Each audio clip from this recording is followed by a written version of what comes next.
Tardes. Bueno, vamos a dar inicio a nuestra sesión cuyo tema es enfocado en cómo la tecnología nos puede ayudar a encontrar soluciones para los desafíos de la educación.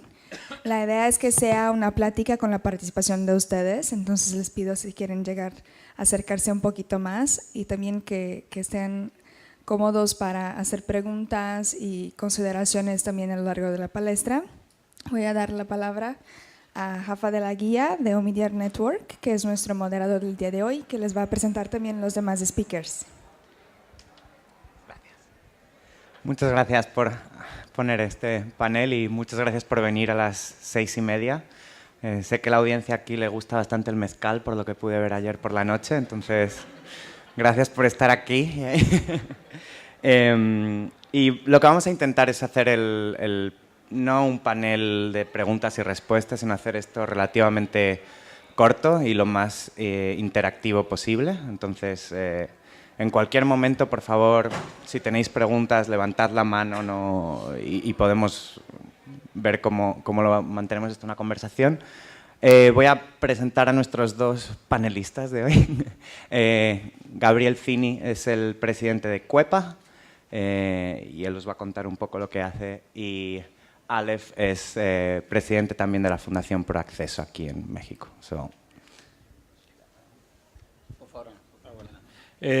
Bueno, muchas gracias por la invitación. Cabe mencionar antes que nada que yo estoy sustituyendo a uno de nuestros aliados estratégicos que se llama Moïse Cherem por parte de Nova. El proyecto que tenemos en común se llama la Red de Innovación y Aprendizaje. Es un grupo de centros de inclusión digital que actualmente está en el Estado de México. Y son 95 centros que le enseñan a la gente cómo utilizar la computadora para acceder a recursos educativos de calidad y luego pues, adquirir competencias para la vida. Entonces, pues bueno, yo soy presidente de la Fundación Proacceso. Nosotros nos encargamos de crear alianzas intersectoriales para lograr proyectos. Entonces, realmente lo que vendemos es impacto. Tiene mucha relación con las otras conferencias de hace rato. Y bueno, deseo la palabra a Gabriel. Gracias. Gracias, Rafa. Gracias a los organizadores por poner este panel y por tratar de poner el tema de educación en la agenda de impacto social.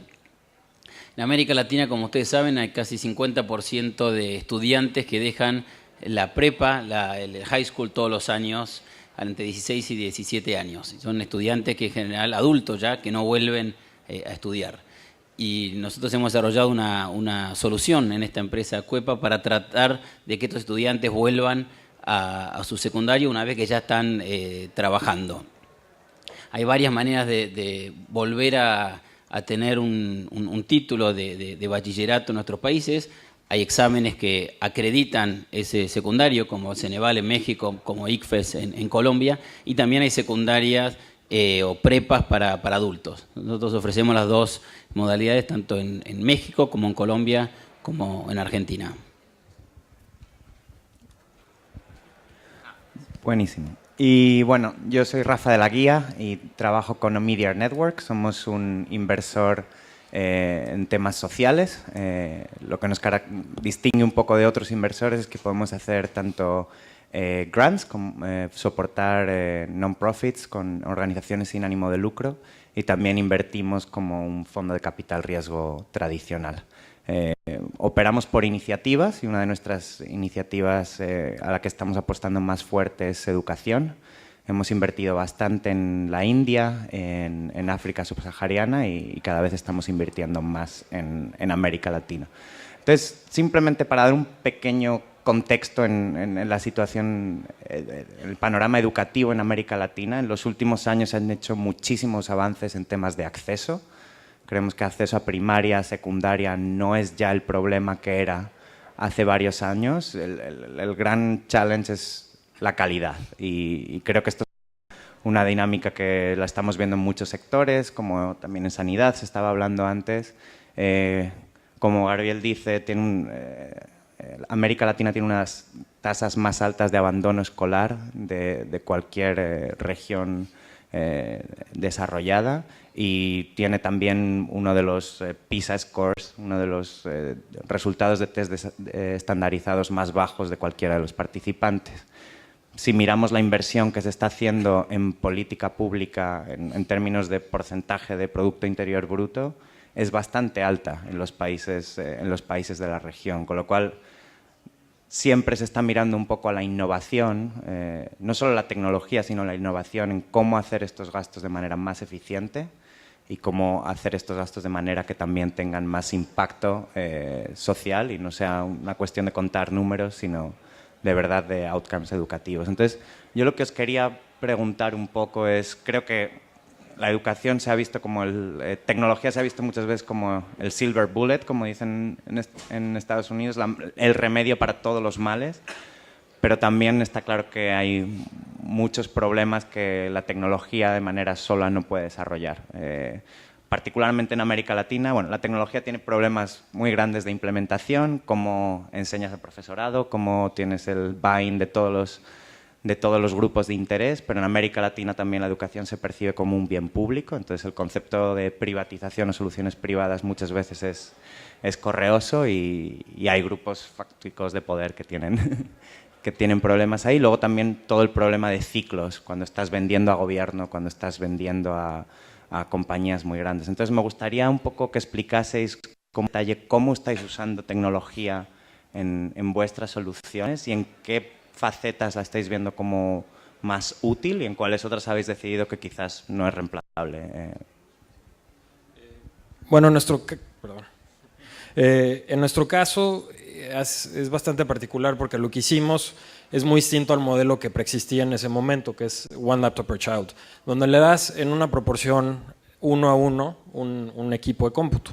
Lo que es importante considerar ahí es que cuando le das una computadora a alguien le estás transfiriendo costos de electricidad, costos de internet, costos de actualizaciones, de contenido. Entonces lo que hicimos fue totalmente lo inverso, fue tomar un espacio, absorber todos esos costos y darle a la sociedad civil un lugar donde puedan ellos acceder a la tecnología y, más importante, a contenido de calidad. Luego, segundo, la tecnología no garantiza la innovación educativa. Esto es algo muy importante. O sea, la tecnología es un medio para lograr entregar servicios, sean educativos, financieros o médicos. Y lo que importa aquí es toda la parte del análisis. O sea, la tecnología lo que te permite es hacer un círculo virtuoso donde tú das contenido, mides todo, lo analizas y puedes mejorarlo en tiempo real para que tengas mucho más impacto. Entonces digo, yo creo que tenemos que romper con todas estas mitologías de la tecnología. Creo que es muy importante pensar en métodos adaptivos del uso de esa tecnología. O sea, realmente ahí está la clave de cómo vamos a utilizar la tecnología para la educación. Cuando la tecnología se logra adaptar a las necesidades de cada comunidad, de cada usuario y de cada objeto de aprendizaje. Y eso es lo que estamos tratando de lograr. Algo importante también es en países como México, donde tienes este problema tan grave educativo del que hablaba Gabriel. O sea, en el caso de México es mucho más complejo. 3/4 partes de los niños que entran a la primaria no se van a graduar del bachillerato. Entonces tienes una serie de generaciones que no tienen las competencias básicas para poder conseguir un trabajo. Y segundo, pues todos los trabajos se van a volver cada vez más digitales. Entonces, si no los sumamos en esta inclusión digital, pues cada vez van a estar relegados a trabajos mucho más rudimentarios. Y bueno, y aunado a eso, tienen un miedo hacia la tecnología, tienen un miedo a la educación. Entonces, es muy importante el acompañamiento. La tecnología no puede ir sola. Entonces, en un principio tratamos el modelo mucho más autónomo, mucho más en línea y vimos que no funcionó.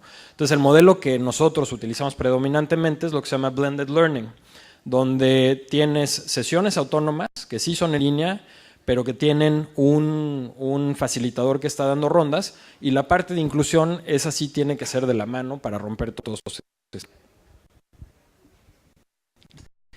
Creo que, Rafa, que definiste muy bien los desafíos que tiene la región. La región gasta un promedio de 5% del Producto Bruto en educación, o sea, no estamos gastando poco. Es una buena noticia, la región invierte mucho. Es una mala noticia porque la calidad sigue siendo muy mala. Entonces, lo que viene mucho más complicado, de alguna manera aumentar el presupuesto es la parte fácil de reformar una política pública. Lo que viene ahora para mejorar la calidad es, como decía, introducir tecnología, mejorar la calidad de los maestros, darle más acceso a los alumnos. Esa parte es mucho más complicada. Y la otra cosa que hemos aprendido en los últimos 15, 20 años es que el acceso en primaria, como decía Rafa, es casi hoy de 90-95%, el acceso a prepa o secundaria es bueno también, la de como decía Martina Leff, es muy mala ya desde la escuela primaria. Y calidad, en cualquier indicador internacional, Latinoamérica está en las últimas posiciones siempre. México, Argentina, Colombia, Chile da un poco mejor, pero también siempre está en el tercio más abajo de cualquier indicador. Y esto lo vemos ya hace 15, 20 años. Entonces, el punto creo que hablábamos antes de este panel, que es importante desarrollar, es cómo hacemos para que esto cambie. El gobierno sigue siendo el principal proveedor de educación y sigue siendo el regulador del sector educativo. En cualquier otro sector que hoy se habló en esta conferencia, cualquier otra charla que ustedes hablaron, hay mucho más sector privado activo.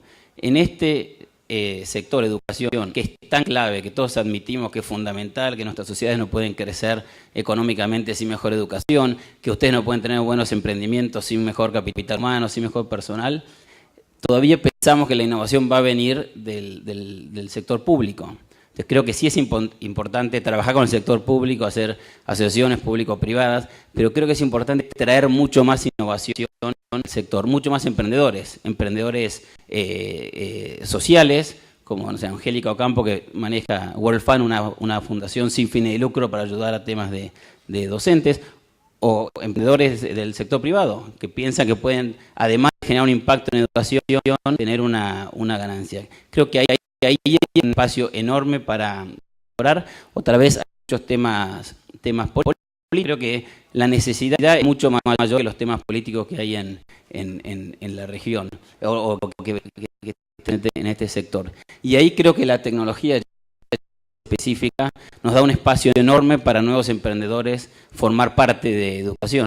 Para ser un emprendedor de educación había que hacer una escuela, o había que hacer una cadena de escuelas, o había que hacer una universidad, o había que tratar de ser ministro de educación para cambiar la educación, para cambiar el sistema educativo del país de uno. Creo que hoy la tecnología nos permite a gente que nos interesa mejorar la educación y decidimos no estar en la política o no ser directores de un colegio, poder también agregar valor. Hoy la educación es un bien transable. Antes la educación era como un corte de pelo. Uno tenía que ir a una escuela físicamente, no podía vender educación a 100 kilómetros de donde vivía y probablemente no asistir. Algunos que viajaban para estudiar, la educación es un bien muy poco transable. Gracias a la tecnología hoy uno puede exportar educación. Beduca en Brasil está exportando educación, o sea, a Portugal, o el TEC de Monterrey, México, está exportando educación por toda la región. O sea, hoy la educación, gracias a la tecnología, empieza a ser un bien transable y empieza a ser un bien que muchos emprendedores pueden ofrecer.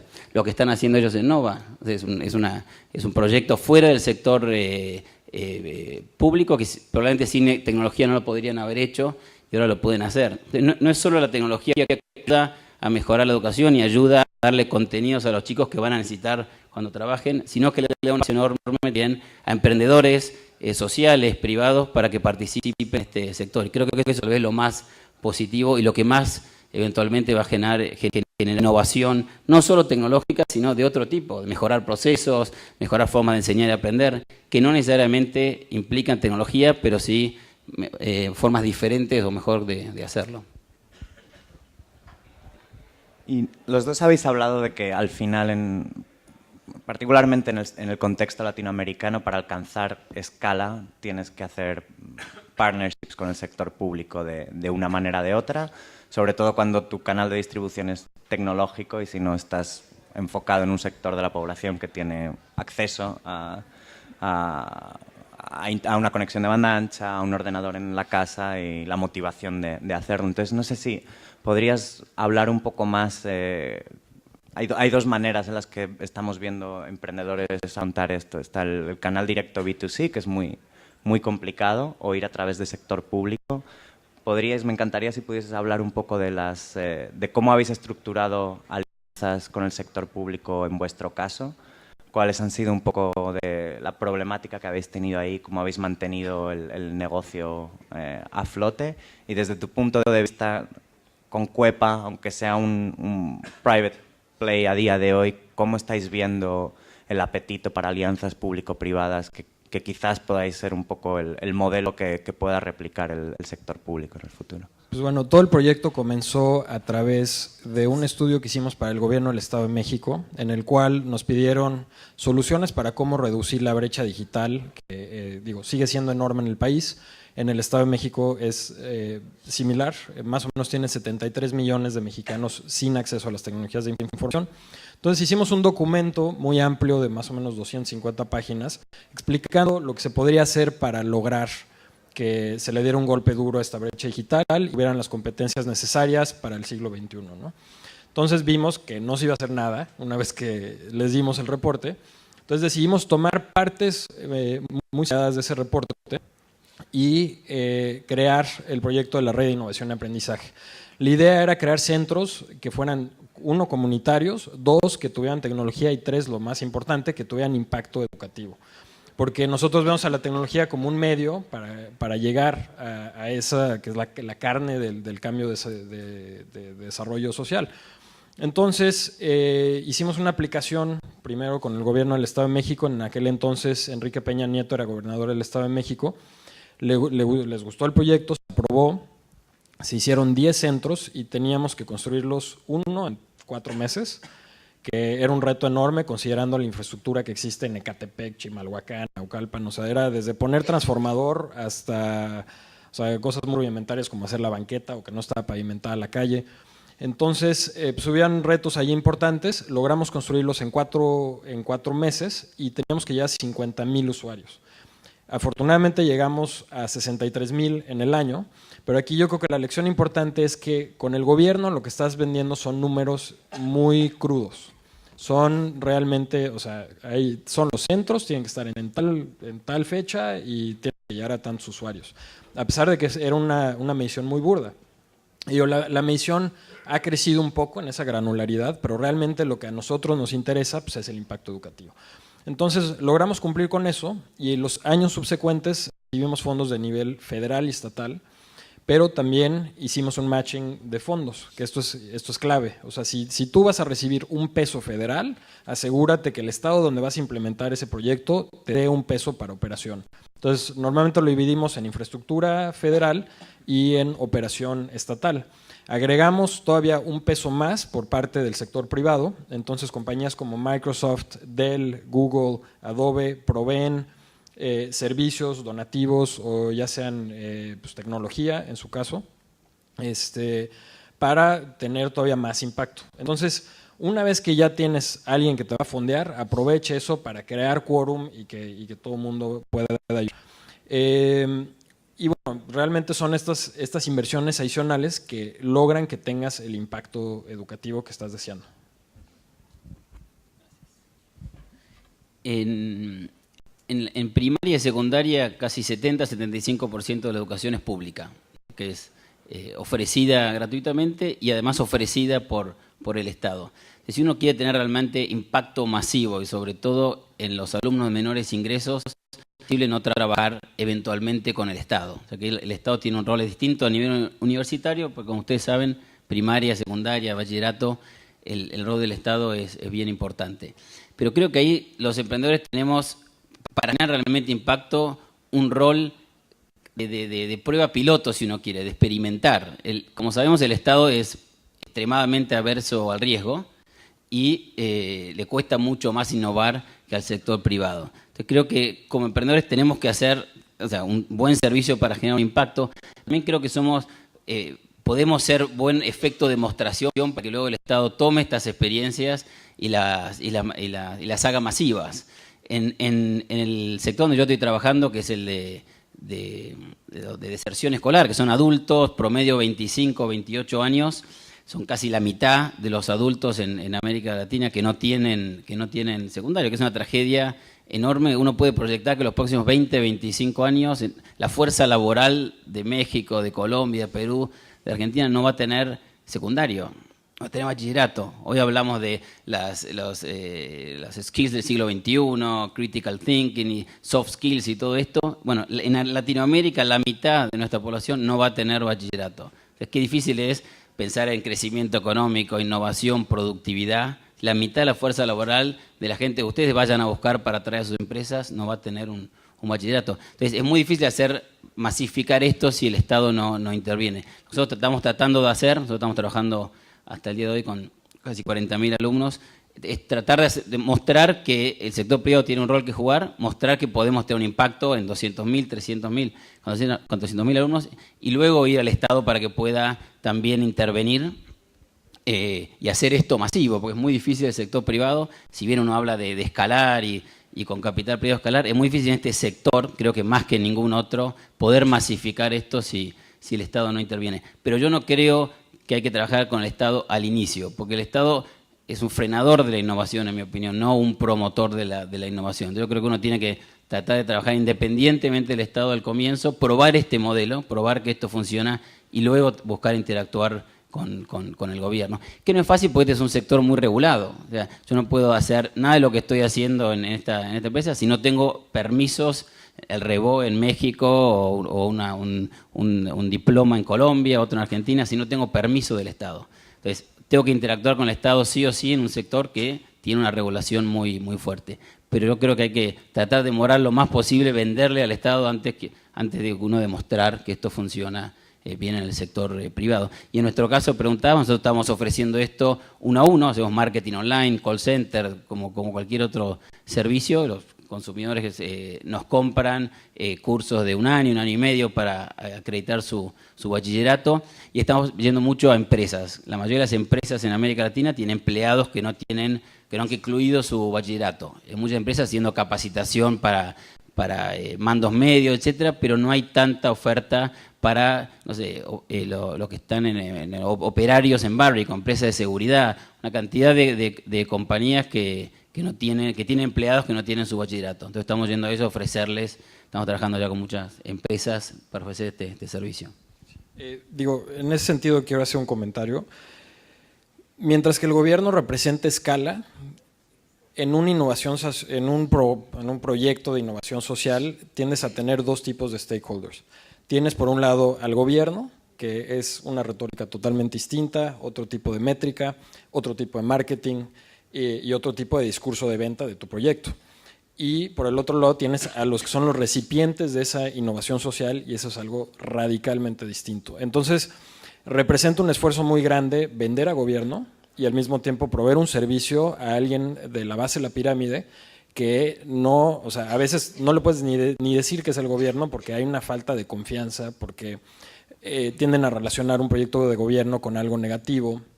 Entonces, la manera en que planteas ese proyecto al usuario final también es muy delicada. Entonces, ahí sí se requiere mucho detalle. Una de las cosas que me gustaría es, en el caso de Cuepa… Que alguien pregunte del público. Sí. Estaría. Sí, vamos a dejar… Se van a dormir. Quiero hacer una última pregunta y es, ¿dónde estáis viendo oportunidades? ¿En qué sector estáis viendo? En vuestro caso, ¿estáis haciendo educación remedial para gente que ha salido de escuela? En vuestro caso, ¿estáis trabajando tanto con niños como con adultos, pero no estáis trabajando dentro de las escuelas? La mayoría de la inversión que estamos viendo en la región sigue siendo en universidades privadas. ¿En qué otros sectores creéis que la innovación tecnológica puede de verdad hacer un breakthrough, considerando algunos de los challenges que hemos hablado? Pues bueno, o sea, lo más importante y donde más impacto puedes tener son lo que en inglés se llama ECDs, Early Childhood Development. Entonces, nosotros le estamos apostando a niños que van desde 6 años hasta 18 años y pues darles las competencias necesarias para acceder a educación de calidad. Nosotros llamamos nuestro modelo complementario, pero en algunos casos acaba siendo sustitutivo. Todo el contenido que hacemos está ligado al currículo de la SEP, de tal manera que en la tarde puedan ver lo que vieron en la mañana, reforzar esos conocimientos. Y lo más importante también es diluir las evaluaciones educativas dentro del contenido. Digo, tanto los niños como las personas que son un poco ajenas a la educación, les da un pánico terrible el examen. Entonces, más bien en vez de tener un examen final, se diluye dentro del curso o los módulos. Y como áreas de oportunidad, pues yo creo que lo importante para el sector social y educativo, sobre todo por fuera, es vender impacto. Entonces, para vender impacto, lo que tú tienes que hacer es medir todo, medirlo de manera inteligente y que hasta los errores arrojen información útil, ¿no? Entonces, también tienes que calcular pues, cuáles son esos errores. Y luego, por otro lado, pues sí representa un reto muy grande vender a los stakeholders. Entonces, el fraseo de qué es lo que estás vendiendo y qué es lo que les vas a regresar. O sea, digo, se habla mucho de social impact bonds, pero en muchos casos no se puede regresar, no puede haber un retorno en dinero. El retorno es un spillover económico, social y cultural y educativo que pues, es longitudinal. Entonces, pues, también tiene que haber un voto de confianza y una especie de acto filantrópico en ese sentido. Gracias. Tú hablabas, Rafa, de que la mayor parte del capital que ha venido a América Latina en los últimos años ha ido a invertir en el sector de universidades. Y creo que vamos a ver más de eso. Pero creo que otro sector que estamos mirando poco y me parece que va a venir más inversión, pero no se ha visto en otros países, es todo lo que es la transición entre escuela y trabajo. O sea, no solo la parte remedial, la parte de deserción escolar, sino todo lo que es educación técnica y educación vocacional. Con el crecimiento económico de la región, con la mayor demanda por educación, creo que Latinoamérica va a necesitar más personal educado y la mayoría de la gente de nuestras sociedades no va a la universidad. Y es muy probable que tarde mucho en que eso vaya aumentando, ¿no? En Argentina 10% de la gente termina la universidad, en México es más, en Brasil 30 y pico, pero más de la mitad de nuestras poblaciones de Latinoamérica no van a la universidad. Entonces tenemos que encontrar razones para esa población y que muchas por ahí no tienen que ir a la universidad. Bueno, todos los trabajos requieren una educación universitaria. Creo que ahí, en la parte de educación técnica, de educación vocacional, hay una oportunidad enorme. El mercado es el 70-80% de la edad de estos jóvenes y además ahí es donde creo que la tecnología tiene un impacto enorme. Porque uno puede todavía debatir si la tecnología va a mejorar la calidad de enseñanza en la primaria, en el secundario, en el bachillerato. Yo personalmente creo que sí, pero todavía es debatible intelectualmente si eso va realmente a cambiar. Porque el chico va a seguir siendo la escuela, aunque tenga una computadora delante, va a la misma escuela, misma aula, más o menos los mismos maestros. En el otro sector, la tecnología genera un beneficio enorme en acortar tiempos y distancias. La gente que hace educación remedial o técnico vocacional es gente que en general está ya trabajando. Tiene 20 años, 25 años, que acortar su tiempo y su distancia de estudio es fundamental, porque trabaja full time, porque tiene una familia, entonces le es muy difícil además ir a una escuela. Entonces creo que acá la tecnología tiene una oportunidad enorme, como decía recién Aleph, de hacer adaptativo también los contenidos. A los 25, 28 años uno ya sabe más lo que le gusta, entonces puede adaptar ese aprendizaje más intereses, le gusta más la matemática, le gusta más la ciencia. Ahí la tecnología juega un rol muy grande en la enseñanza, pero también en llegar de una manera al interesado en educarse, al consumidor. La tecnología permite que esa persona se pueda educar en la oficina donde está trabajando o más cerca de su casa y no necesariamente ir a un establecimiento físico con todo lo que eso implica en términos de tiempo. Entonces creo que la oportunidad tanto como inversión como de impacto en la tecnología va a ser en ese espacio, ¿no? En la transición educación y a trabajo, ¿no? Entre 15 y 25 años, 16 y 25 años. Perfecto, pues yo creo que vamos a abrir el turno de preguntas. Sé que también hay mucha gente que sabe, desde luego más que yo en la sala, con lo cual también, por favor, abrir vuestro input. Bueno, pues como ustedes dijeron, creo que en México por lo menos hay la gran cantidad de la población no tiene acceso a esta educación de calidad porque la que tenemos pues, no es suficientemente buena y no pueden tener acceso a educación privada, ¿no? Entonces, hablando de tecnología específica, Internet y lo que hace la RIA, creo que es muy interesante, son centros, pero la pregunta es, una vez que una persona tenga la capacidad de tener Internet en su casa, ¿qué herramientas existen hoy en día o que conozcan que puedan complementar una educación actual, didáctica en una casa a través de Internet? Y la segunda pregunta es si creen que pueden hacerlo solos o necesitarían incluso en un Internet en su casa un tipo de acompañamiento y cuál sería.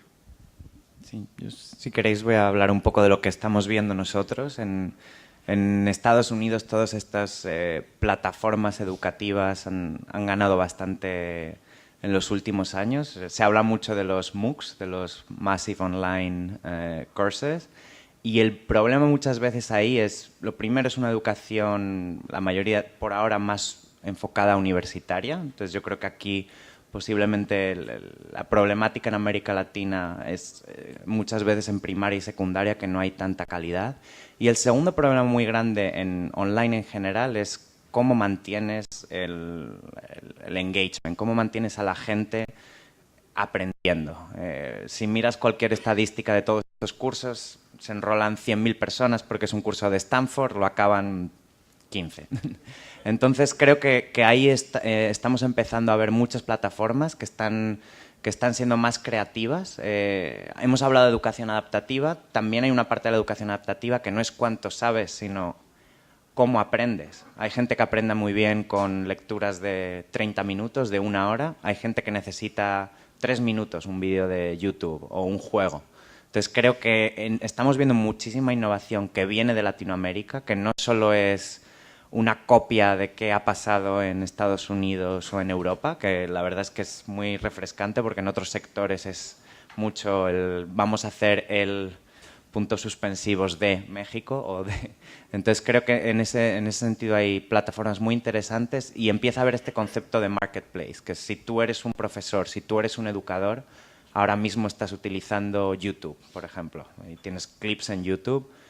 El problema ahí es el descubrimiento. Tú como estudiante, ¿cómo descubres cuál es el mejor contenido? Y estamos empezando a ver muchas plataformas que lo que están haciendo es agregar contenido, organizarlo, poner un motor adaptativo para que tú puedas tener, no solo voy a ver un vídeo de 3 minutos, pero si quiero aprender a programar en Python, esto es todo lo que tengo que hacer, o si quiero hacer matemática a nivel prepa, estos son todos los cursos. Entonces creo que ahí empieza a haber mucha innovación muy interesante, viniendo desde tanto el mundo de habla hispana como en Brasil también plataformas muy interesantes. Y encantado de darte ejemplos luego. Pues bueno, nosotros estamos menos enfocados en la parte de universidad, pero lo que digo, son herramientas que seguramente conocen. Khan Academy es una tremenda herramienta y lo que hace que tenga éxito es que es una voz amable, te lo explican de la manera más sencilla y menos rebuscada, ¿no? Existe BrainPop también para niños, que son unas cápsulas didácticas que duran 2 a 3 minutos. Yo cada vez que voy a un centro RIA veo 2 o 3 y aprendo enormemente. Y lo más importante es pues, tener la atención del usuario. Nosotros le estamos apostando mucho a lo que en inglés se llama edutainment. Entonces, pues ya tienes que generar contenido que sea mucho más rico mediáticamente, que esté basado en videos, en sonido, que tenga ligas externas a cosas que igual y el maestro no es el experto, pero pues ahí está. Y pues lo importante es pues, captivar esa atención a través de un proceso adaptativo. Yo hace unos años hice un diplomado del TEC de Monterrey, creo que es de lo más difícil que he hecho. Cuando estás trabajando, cuando tienes poco tiempo, es muy difícil enfocarte ahí. Y eso somos nosotros, que tenemos más disciplina que personas que tienen un bachillerato trunco. Por el otro lado, creo que es importante estructurar toda la interacción en línea. O sea, tener un tutor en línea es importantísimo. Y también tener sesiones donde te puedas reunir con el grupo con el que estás estudiando. Entonces hay preguntas que puedes rebotar. Y muchas veces la gente se frustra porque entonces pues ya llegué hasta aquí, pero yo no entiendo esta cosa que me está trabando. Y entonces si tienes un tutor en línea, pues te ayuda a destrabar eso y que sigas en ese proceso de aprendizaje en línea. Lo que nosotros hemos detectado es que en línea enteramente no funciona tan bien, sobre todo con el segmento en el que estamos. Es muy importante partir las cosas de manera modular. Creo que ya nos tenemos que olvidar de todas estas carreras de 780 horas. O sea, más bien ir creando una ruta que sea muy flexible horarios y que también sea algo que se vaya agregando en un árbol de decisiones educativas. Lo único que querría agregar es cómo la tecnología también nos ayuda a generar mucho más información sobre nuestro alumno, ¿no? Nuestros gobiernos en la región gastan casi 1/3 de sus presupuestos en educación, que es muchísimo, y si uno le pregunta a cualquier ministro de educación a las 3 de la tarde cuántos alumnos hay en sus escuelas, sea de cualquier nivel, seguramente no lo sepa. ¿Cuántos cuántos maestros hay enseñando? Seguramente no lo sepa. Mucho menos sepa si uno le pregunta cuántos aprendieron hoy matemática o ciencias. Entonces, otra vez, hablamos de educación, gastamos, invertimos mucho, pero la verdad es que sabemos muy poco qué pasa en el sistema y mucho menos sabemos qué pasa en el aula. Tal vez sabemos a fin de año cuando alguien toma una prueba o cada 2 años. Creo que la tecnología también puede ser muy disruptiva en generar esta información en los centros que contaba el de Ría o lo que nos vemos nosotros. Uno puede saber si el alumno que está viendo un video lo está viendo más rápido, más lento, si el video de matemática con el cual está aprendiendo Pitágoras lo aprendió más rápido que el video de lectura, por ejemplo. Uno puede realmente tener información al minuto y por lo tanto intervenir y ayudar a ese alumno mucho más rápido que de la manera presencial. O sea, que no solo ayuda a mejorar el manejo de los recursos, sino creo que también a mejorar la manera de la enseñanza. Entonces, no solo es la parte, si querés, el front office de los contenidos, etcétera, que es lo fundamental, sino también toda la parte de back office, cómo estos sistemas ayudan a realmente poder enfocarse los maestros y el sistema en los alumnos que más lo necesitan. ¿Otra pregunta? Puedo preguntar. Lo que ustedes hacen definitivamente es muy, muy valioso porque pues es el futuro, la tecnología, todos lo sabemos. A mí me tocaron la época de las máquinas perforadoras, ustedes saben de algo de eso. Pero ahorita, hoy en día, es elemental la situación. Aquí los obstáculos que nos enfrentan, definitivamente, posiblemente las instituciones rígidas y a veces hasta retrógradas, que en algunas situaciones los maestros pudieran decir, no se metan a eso porque eso no conviene. Es lo que yo les estoy dando y ya es una situación, una traba grande. Y la otra, que creo que rompe con esa traba, es unas situaciones que hagan ustedes interactivas tipo juego. Pues a fin de cuentas los juegos han tenido un futuro y una realidad, pero bastante exitosa. Entonces, eso no van a impedir los maestros. Si los alumnos están jugando con sus herramientas, es un éxito a pesar de, que yo creo que es lo que tendrían que de alguna forma trabajar en esto que es tan útil y que los felicito. Bueno, que ustedes ya están haciendo, ¿no? Sí, bueno, la parte de juego pues es todo lo que hablaba de edutainment.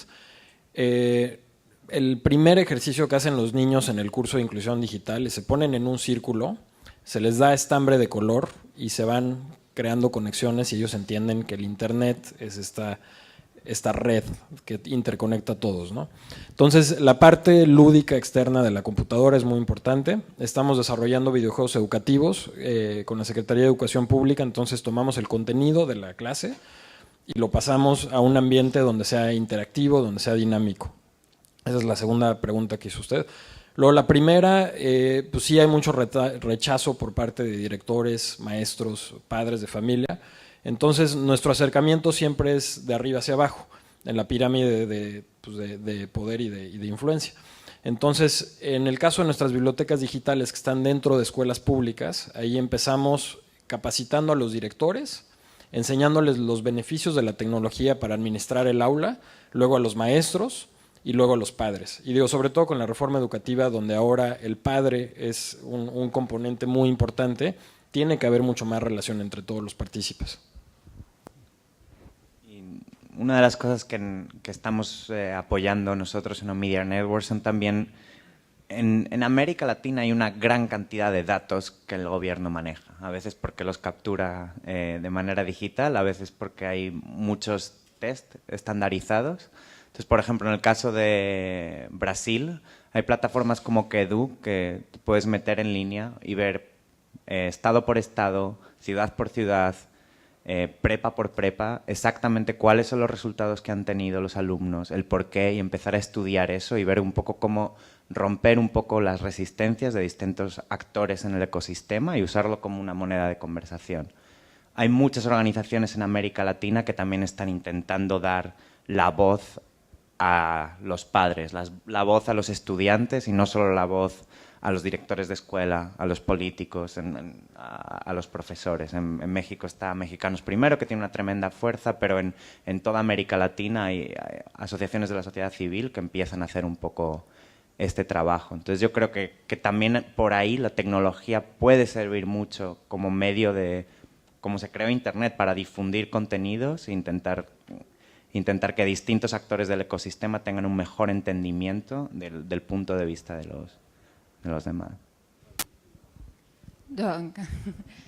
Yo tengo una pregunta, me gustaría saber si ya han evaluado cuál ha sido el impacto a mediano y largo plazo, sobre todo los graduados que han tenido de sus diferentes centros y sistemas, aparte de comprarlos con pruebas o exámenes que hace el gobierno, ¿no? Si realmente esta experiencia de la tecnología y educación ha generado una oportunidad en trabajos o progreso en su vida. Pues bueno, primero están los indicadores un poco más burdos, que es pues básicamente lo que entregamos a proyectos de gobierno. A la fecha, los 95 centros de la Red de Innovación y Aprendizaje y las bibliotecas digitales tienen 450,000 usuarios en 4 años de operación. De esos, 135,000 se han graduado de nuestros cursos y de una manera mucho más granular hacemos todos los cursos ya con una evaluación de impacto del curso, de tal manera que nosotros sepamos en tiempo real qué está pasando. Algo que hacemos también es, se lanza una convocatoria, se inscriben los niños, se seleccionan 2 grupos de manera aleatoria, uno es el grupo de control, está ligado también al CURP, entonces sabemos qué sacaron en enlace antes de que tomen nuestros cursos, y entonces después cruzamos 2 grupos, toman enlace y sabemos el impacto educativo que estamos teniendo. En el caso de nuestro programa más común para niños, que es Expedición RIA, hemos logrado un 8% de incremento en matemáticas y un 7% de incremento en español. Y digo, como está diciendo, lo que vendemos nosotros es impacto, entonces es muy importante medirlo y tener una estadística que sea saludable, o sea, que no tenga, que tenga la desviación correcta. Y luego, por el otro lado, pues sí es un reto importante lograr este impacto educativo.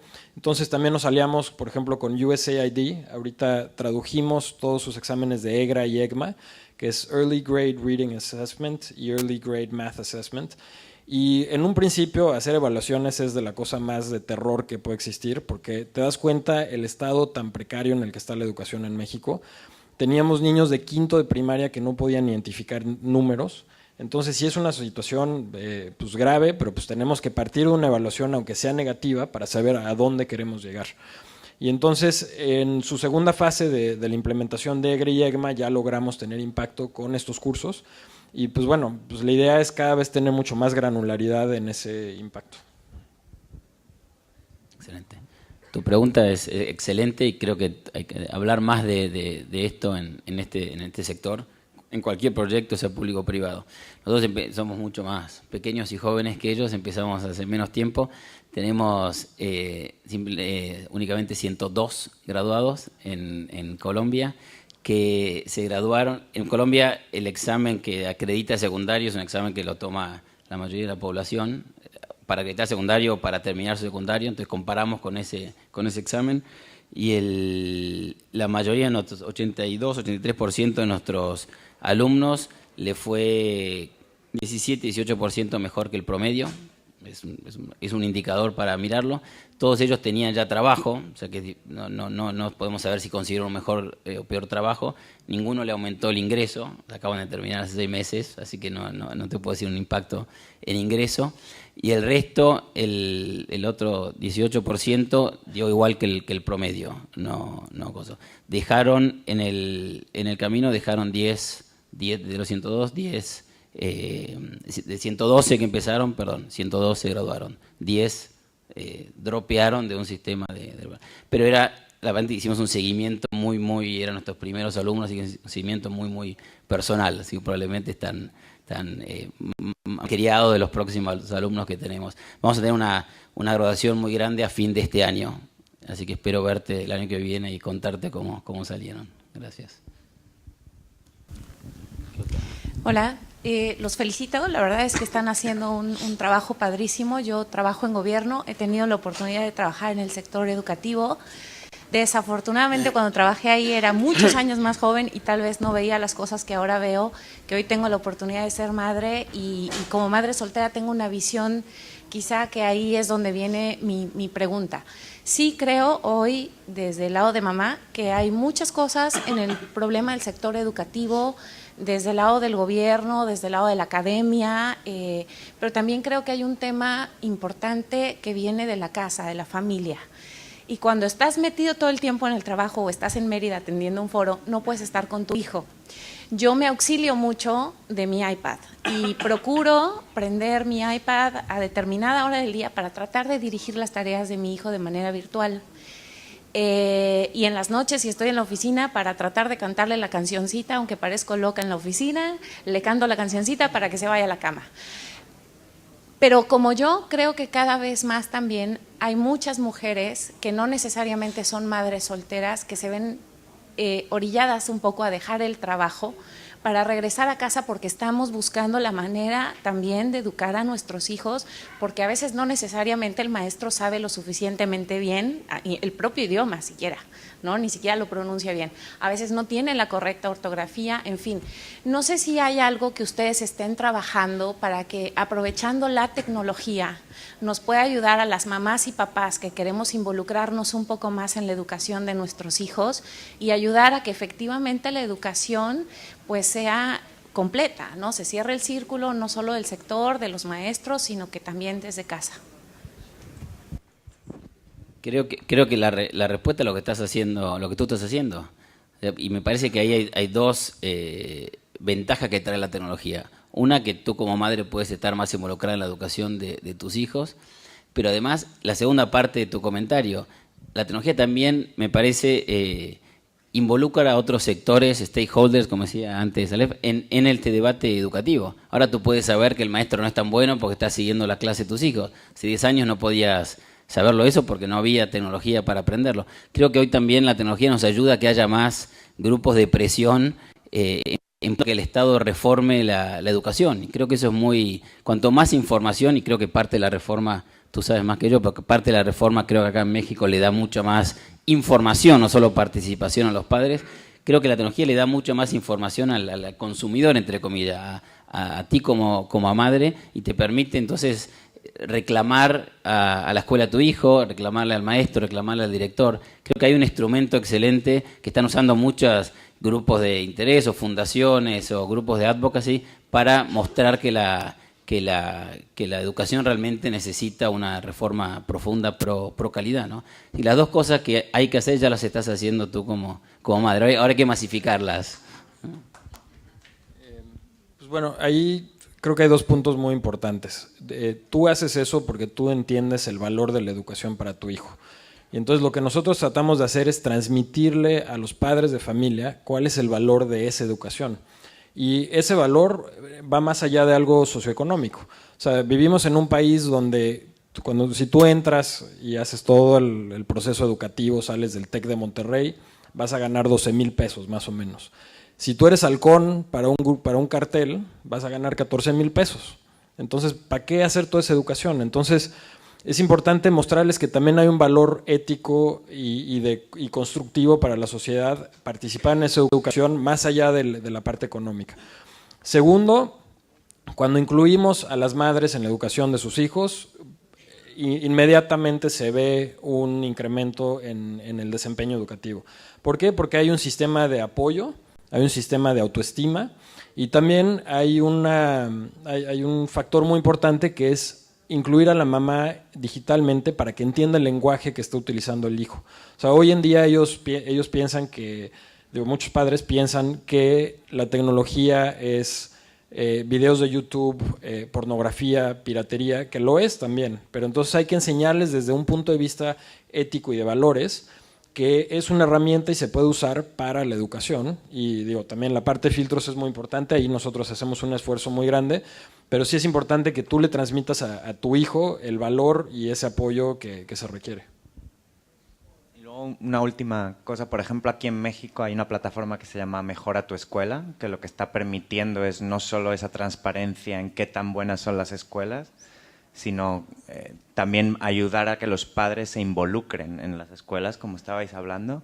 Y una de las cosas que estamos empezando a ver en plataformas similares es esa comunicación entre padres. Porque uno de los grandes problemas de involucrar a padres en la educación es dónde hay impacto y dónde no hay impacto. Por ejemplo, en Estados Unidos, entrenar al equipo de fútbol es muy popular, pero igual no es tan popular ayudar a los hijos con las tareas. Entonces, yo creo que toda esa parte de comunicación y esa parte de interacción entre padres para crear, pues igual que aquí estamos para generar conocimiento y transmitirnoslo de unos a otros, hace falta también esa parte de networking. Y yo creo que a nivel de políticas públicas y de fundaciones, el mensaje del valor de la educación es clave. En las poblaciones en las que muchos de nosotros trabajamos, los chicos son la primera generación de aprendizaje. Igual sus padres ni siquiera completaron primaria o no completaron secundaria, y es un poco volver al tema de acceso frente a calidad. Para muchos padres, si mi hijo está en la escuela, eso ya es bueno, porque igual yo no tuve la oportunidad de hacerlo. Entonces, creo que ahí hay una llamada también a fundaciones y a políticas públicas de no solo invertir en educación, sino transmitir el valor de la educación. Pero bueno, creo que tenemos tiempo para una última pregunta. Sí. Se ha hablado mucho de la parte educativa, que es una de las partes más importantes. Obviamente la parte más importante de la sociedad debe ser la educación, y precisamente a eso se han enfocado los sistemas educativos, a lo mejor no desarrollando todo el potencial de los jóvenes y los niños. Aquí hay un problema muy, muy grande que, como lo dijiste, a lo mejor cuando sale del TEC gana 12,000 pesos y si se va de halcón se lleva 14,000. ¿En qué parte están trabajando ustedes para que el niño, para que el joven encuentre la vocación y no cuando termine la carrera se encuentre en una frustración que diga, híjole, esta parte no era lo que yo pensaba que quería, ¿no? ¿Se está trabajando algo de ello o vamos enfocado hacia esta parte de descubrir tu verdadera vocación y sentirte en tu equilibrio y decir, esto es lo que me gusta, esto hago y con esto puedo aportar para el bien común? Pues bueno, ahí es muy importante detectar en los niños cuáles son las habilidades que tienen. Tenemos un programa con Adobe que se llama Youth Voices, y entonces lo que les enseñamos a los adolescentes es, en vez de que estés haciendo graffiti en la calle, hazlo en la computadora. Entonces les enseñamos a utilizar Photoshop y eso posteriormente se puede volver un oficio. Les enseñamos a editar video, les enseñamos habilidades que son fácil de implementar y que se pueden volver muy rápidamente un generador de dinero y que están desarrollando también capital creativo estas comunidades. Y bueno, está también toda la parte pues, de enseñarles valores, o sea, por qué es importante estar educado, porque digo, también hay muchos otros códigos que son aleatorios a nada más la educación, ¿no? Y pues creo que eso contesta la pregunta. ¿Tienen para una última pregunta? No sé si no le importa, no sé si podemos por aquí atrás para dar un poco oportunidad. Gracias y felicidades por el trabajo que están haciendo. Empezando un poquito por lo que él también estaba comentando, cuando se trata de un crecimiento en la capacidad o en, digamos que en los life skills del estudiante, ¿qué tanto están haciendo por ese lado? Y sé que la tecnología, cuando empiezas a hablar de life skills, se vuelve un poco más complejo porque realmente requiere mucho más de un contacto humano. ¿Qué están haciendo por ese lado? ¿Qué oportunidades ven? ¿Y cómo en el modelo de negocio de escalar algo relativamente rápido puedes controlar ese tema más humano? Voy a contestar por tener... lo que nosotros creamos son centros comunitarios y de inclusión digital. Entonces, nosotros tenemos una oferta que es muy basada en tecnología y en educación y evaluación, pero también traemos muchos otros proyectos de otras organizaciones aleatorias. Entonces tenemos cursos de nutrición, tenemos cursos de autoestima, de finanzas personales y bueno, varía de acuerdo a los centros, pero es totalmente esa la clave para que ellos estén motivados y sigan también en la educación. Digo, un poco en relación, pues, creo que sabía que se me había olvidado contestar algo. Se trata de empatar las competencias que le estás dando a los alumnos con lo que el ambiente laboral requiere. Y la frustración deviene de eso, de que entonces tomas 4 años de una carrera, sales y no sabes nada que puedas aplicar materialmente, ¿no? En ese trabajo. Gracias.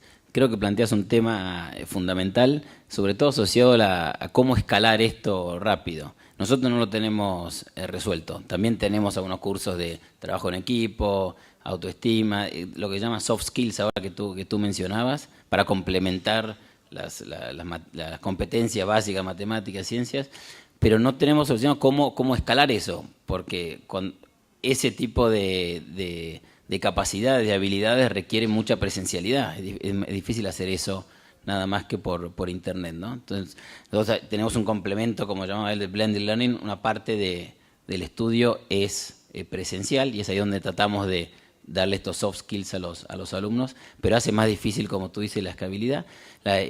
Y parte es, volviendo a lo que decía ella antes, es un tema también familiar, o sea que también es difícil solucionar esto desde la tecnología nada más, ¿no? Entonces no tengo una respuesta clara cómo poder seguir incorporando miles de alumnos, pero además darle fuertemente estas capacidades que a veces son más importantes que saber matemáticas para conseguir un buen trabajo. O sea, llevarse bien con alguien, trabajar en equipo, entender otras culturas, empatía, curiosidad intelectual. Yo diría, eso es mucho más importante que saber lengua, o literatura, o ciencia, como uno llame a cada una de estas competencias. Ahora, es muy difícil transmitirlas si uno únicamente usa un modelo basado en la tecnología, ¿no?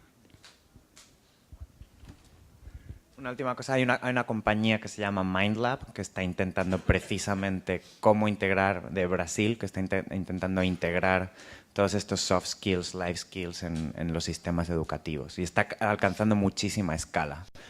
A nivel de resultados, la verdad es que no sé todavía, el jurado está ahí fuera.